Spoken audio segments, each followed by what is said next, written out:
భారత్ ప్రపంచంలోనే అత్యధిక యువజనాభా కలిగిన దేశం.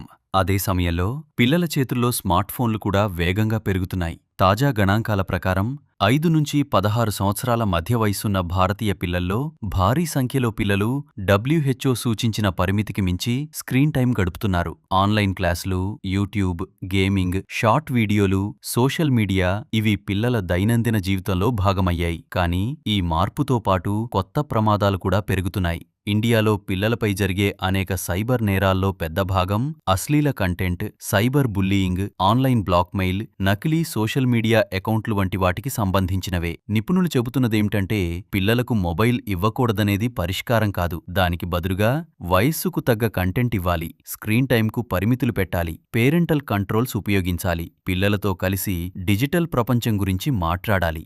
భారత్ డిజిటల్ శక్తిగా ఎదుగుతున్న సమయంలో డిజిటల్ భద్రత కూడా అంతే ముఖ్యమైనది. స్మార్ట్ ఫోన్ ఎంత స్మార్ట్గా ఉన్నా దాన్ని ఎలా ఉపయోగించాలో నేర్పించే బాధ్యత మాత్రం తల్లిదండ్రులదే. ఇండియాలో గమనించదగ్గ అంశం ఏమిటంటే ఫోన్ల కొనుగోలు, నిర్వహణ శక్తి తగ్గుతోంది. ప్రతి 100 మందికి 2020లో 82 ఫోన్లు ఉండగా 2021 నాటికి 81, 2022లో 80, 2024 నాటికి 79 ఫోన్లకు తగ్గాయి.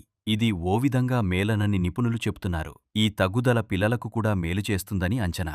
నిజానికి పిల్లల పేర్ల మీద ఫోన్లు ఉండవు. వారి తల్లిదండ్రులు లేదా కుటుంబ సభ్యుల ఫోన్లను వాడుతుంటారనేది అందరికీ తెలిసిందే. ఇలాంటి మరిన్ని ఆసక్తికరమైన డేటా, విజ్ఞానభరితమైన ఫ్యాక్ట్స్ కోసం మా ఛానల్ను సబ్స్క్రైబ్ చేయండి.